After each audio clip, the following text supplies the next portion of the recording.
नमस्कार, मी दीपक राऊत तुमचे स्वागत करतो आजच्या शेअर मार्केट अपडेटमध्ये. आज मार्केटनं सुरुवात एक चांगली पॉझिटिव्ह केलेली. नवीन लाईफ टाईम हायसुद्धा निफ्टीनं सकाळच्या सत्रामध्ये टच केला.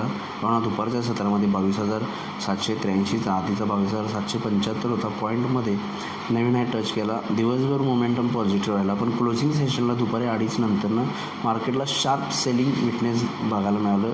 विटनेस झालं मार्केट डेज हायपासून 22,800च्या आसपासपासून ऑलमोस्ट 22,600च्या खाली येऊन पोचले. क्लोजिंग सेशनला शेवटच्या अर्धा एक तासामध्ये लोअर डेज लोच्या जवळपासून बंद दिला. एवढा बँक निफ्टीनं आज ट्रेमेंडस काल नवीन हायला केल्यानंतर आज ऑलमोस्ट 50,000 बँक निफ्टीनं पण टच केला. दुपारच्या सत्रामध्ये इमिजिएट शॉर्ट कवरिंगमुळे बाउन्स बॅक आलेला आहे. 49,500वरून 50,000पर्यंत बँक निफ्टी काही मिनिटांमध्ये जाऊन पोचला, 15-20 मिनिटांमध्ये. आणि त्याच स्पीडनं बँक निफ्टीसुद्धा खाली आला आणि 49,400च्या आसपास डेज लोच्या आसपास बंद दिलं. एक रोलर कोस्टर राईड दुपारनंतरनं बघायला मिळाली. अप अँड डाऊन स्विंग्स मार्केटला जोरात आले. व्होलॅटिलिटी इन्क्रीज झालेली दिसते बघायला मिळते.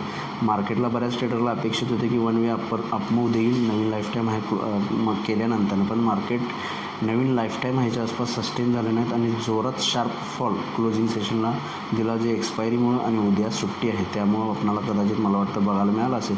पण व्होलॅटिलिटी ह्या लेवलला वाढते आहे. ज्यावेळी बँक निफ्टी 22,700-800 येतं, बँक निफ्टीमध्ये चांगलं करेक्शन बघायला मिळतं. गेले काही सेशन्समध्ये आपण बघितलं, हा तिसरा अटेम्प्ट आहे निफ्टीचा 22,800 पाशी, तोही फेल झाला आहे. मार्केट खाली आले, त्यामुळे थोडंसं मला वाटतं कॉशियस राहणं गरजेचं आहे फर्दर मुवमेंटसाठी.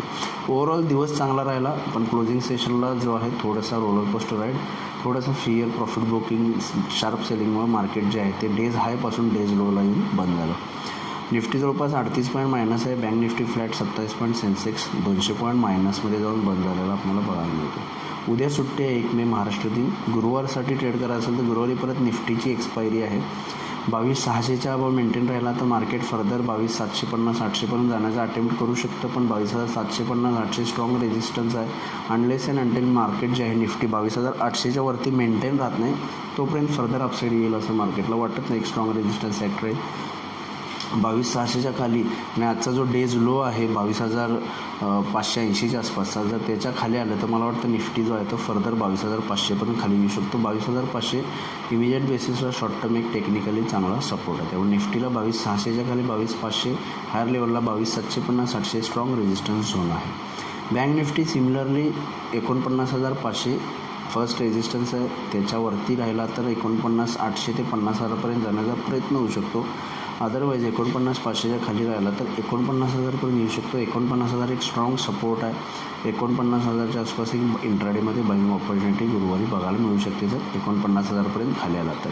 बँक निफ्टी 49,500च्या खाली 49,000, 49,500च्या अभाव 50,000पर्यंत जाऊ शकते. सिम्पल ह्या पॉईंटनुसार मूव्ह करू शकतो.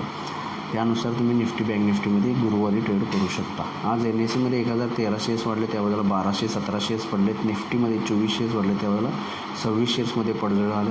पडणाऱ्या शेअरची संख्या ऑलमोस्ट बऱ्यापैकी निफ्टी आणि NSEमध्ये सेम आहे. एवढं सेक्टर इंडिसायजेसमध्ये सकाळच्या सत्रामध्ये बऱ्यापैकी सेक्टर्स पॉझिटिव्ह होते, पण क्लोजिंग सेशन येईपर्यंत फक्त ऑटो इंडेक्स जो आहे तो चांगला तेजी होऊन बंद झाला 1% प्लस. बाकी IT, फार्मा आणि मेटलमध्ये चांगलं प्रॉफिट बुकिंग बघायला मिळालं. ग्लोबल मार्केटचा आढावा तसा आजचा आपल्याला फारसा उपयोगाचा नाही ठरणार. उद्या actual US market, Europe market काय क्लोज येतात ते महत्त्वाचं आहे. युरोपियन मार्केट्स तरी फ्लॅट आहेत. डाव फ्युचर्ससुद्धा फ्लॅट 20-30 पॉईंट मायनस आहे. युरोपियन मार्केटसुद्धा किरकोळ 10-20 पॉईंट मायनसमध्ये आहेत. त्यामुळे बघू गुरुवारी मार्केट आहे जे आहे ते कशा पद्धतीनं ओपन बिहेव करते. माझा व्हिडिओ ऐकला त्याबद्दल धन्यवाद. माझा व्हिडिओ असेच लाईक करा, शेअर करा, माझ्या चॅनल सबस्क्राईब करून डेली अपडेटसाठी बेल आयकॉनला क्लिक करा. धन्यवाद.